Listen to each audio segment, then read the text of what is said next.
What's up, guys? Daryl from Smart Shooters, and today we got a special video for you. It's been a long time coming. Y'all been waiting. Y'all been asking my opinion. Today we jumping into the Ruger 5.7.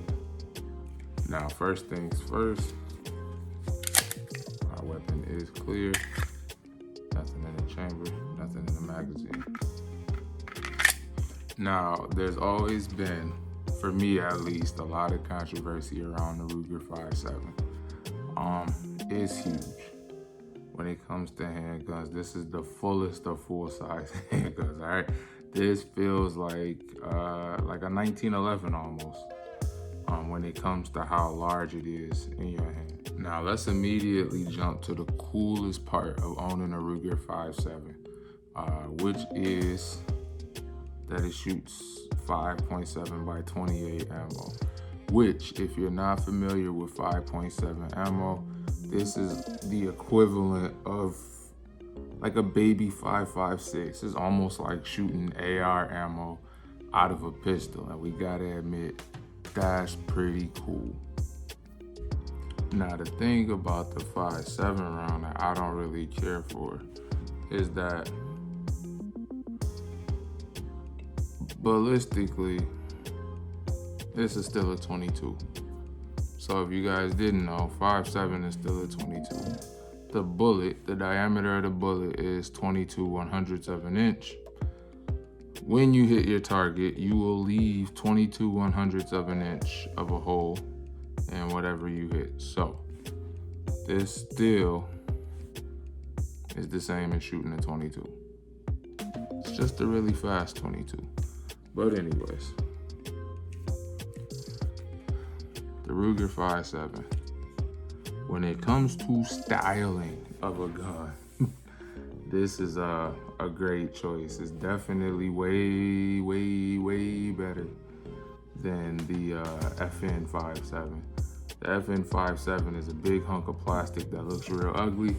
This has some pretty awesome styling on there. Front serrations are functional to an extent. I love having the barrel exposed. I think that's sweet. This sight came standard. You can mount red dots on here. You remove these screws, you put the Ruger optics plate on there, and then you can mount a Vortex Venom or a few other sights that not a lot of people use because we all use Trigicons and Hollow Suns. But take that how you want to. It's a sweet looking gun. I like the elevated sights in the rear. Y'all know I hate this. I hate any gun with a manual safety. But, you know, it was worth it just to check the gun out. I get a lot of people that ask me what I think about this gun, so I figure I'll deal with the manual safety. Now, I don't want to say it's impossible to conceal carry this gun, but it's gonna be a challenge. The barrel is 4.94 inches, so you basically got a 5-inch barrel. This is why I compared it to the 1911. The grip is 1911 style. It's a super long barrel, but capacity can't be 20+1. All right, so we back with the Ruger 5.7 review. Had to do some things, change the outfit, change location, take me and my kids to the barber shop, me and my boys, and everything else I had to do in the meantime, in between time. But we back to finish up this review. Now, even though the gun is in the same state I left it earlier, definitely gonna re-clear the firearm, just so everybody knows it's clear. You can never clear a firearm too many times. So there's definitely some quirks and things that I don't like about the Ruger 5.7. For example, the takedown process. So the takedown process is really weird. Since I don't have a tool, I'm gonna use just the tip of the magazine. There's a little piece here. This is a safe direction, by the way. There's a little piece here. Press that in. There we go. So I just had to put some pressure on there. Press that in. Now, this takedown lever pops out.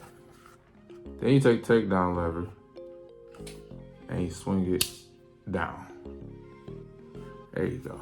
Now, we're going to ride our slide home, push it forward, lift the slide up. And the recoil spring and stuff is set in there really weird. So you take the whole thing out. This is a really weird takedown setup. I don't know why the slide don't just slide off like every other gun. I don't know why you gotta push that weird little button. Put it back together like every other slide. Just take it, jimmy a slide in there now, or your barrel in there, excuse me. But gotta make sure that the barrel is straight, because there's a lot of room for it to turn, and it's not gonna go on the slide right if it's not straight. So you wanna have it straight, that little plunger like in, and then there's the flat. The flat goes against the barrel. This goes to the front of the slide. So we're gonna slide that back in there like so. So it's back there, see how our barrel slid? Goes back, so we wanna make sure everything is straight. When you go to put your slide back on your frame, there's two little blocks here that you have to line up with these two little openings here. So you don't put it on the front and slide it like a normal gun, which wouldn't make sense. I don't know why they didn't do that. But you kind of gotta line these up. There we go. Then the slide sits flush. We're gonna slide it back. We're gonna take that takedown switch and pull it forward. Then we go ahead and push it back. You'll hear a click. There was the click. Now this is back in place. So is the little piece.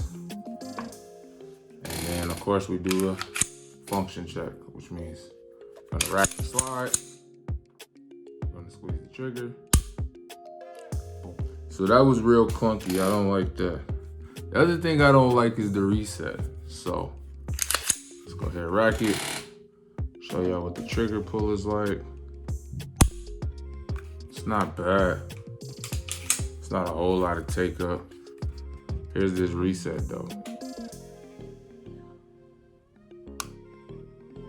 So it's barely audible. It's not tactile at all. You don't feel it.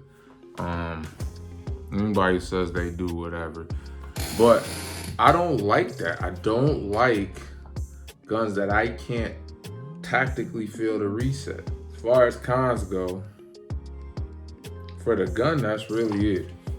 It's too big to conceal carry, in my personal opinion. The takedown process is a little screwy. I suppose over time you could get used to it. That's really it. Like, other than that, I have no complaints about the actual gun. I really wish there was a version without a safety.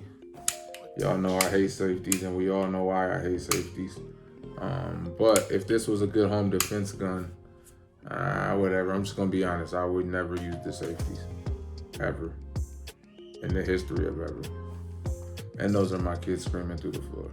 Now for styling, like I said, this gun is styling and profiling. I'm still in love with the barrel being exposed like that. Let's just talk about the pros. The pros, it looks good. Like I said, style is everything on this gun. You could put an optic on here. It's not a bad gun, all right? A lot of people, this gun gets a bad rap. And I can't lie, it left a bad taste in my mouth. Especially because all the rappers brag about this gun. Everybody wants the 5.7. Everybody wants blah, blah, blah, blah, blah, blah. But everybody wants to spit blue tips, red tips, fire tips, all that.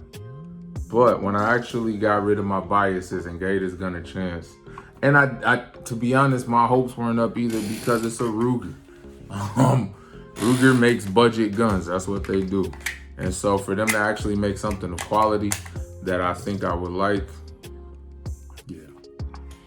I admit, all right, there's a lot of people that I told, forget this gun, skip this gun, F this gun. I'm not interested, right?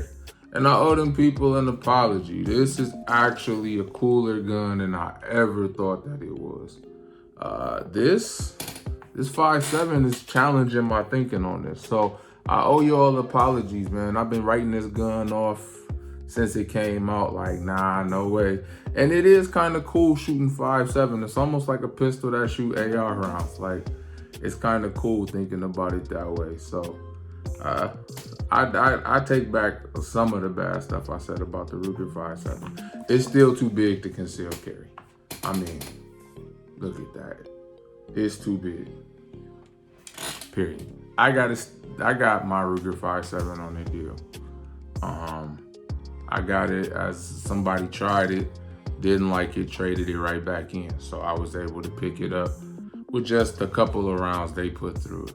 New out the box, on average, at least in West Michigan where I am, it's averaging about $679 to $699. Is this a $700 gun? No. All right, that's one of the biggest drawbacks for me. It's bad enough 5.7 ammo is super expensive. Now, I came back down. At one point, it was almost $100 a box. It's down to about $45 now. It's about $45 a box, and you can find a box. I'm starting to see it on the shelves everywhere. Most stores still have a 3-box limit on it, but at least it's available. I can't say that if this gun was still the $700, I wouldn't own it. All right, it's not worth that to me. But I haven't done much with it. I took it on the range. I put about 150 rounds through it. It was fun. Don't get me wrong. It's fun. It's flat shooting. Trigger is trash. We talked about that. I just need a tactile reset. I need something I could feel. I need that. I just need it. I'm spoiled. I'm used to Glocks. I'm used to SIGs. I'm used to every other trigger that does that. But if you ask me, is it worth the money? No. This is a cool gun that you pay for to add to your already collection. Like, to anybody who's looking for their first concealed carry gun or even their first home defense gun, there's a lot of better options with a lot of better calibers for a lot less money. But I got to get into the ballistics of it. So we're going to do a part 2 of this video. Shots through some ballistic gel. Take it out on the range and really see. Things I would be concerned about would be like over penetration, right? If I'm using this as a home defense gun, I don't want it to go through the bad guy and through my wall. But that's anybody. I'm sure with the right rounds, probably won't be an issue, but are the right rounds even available?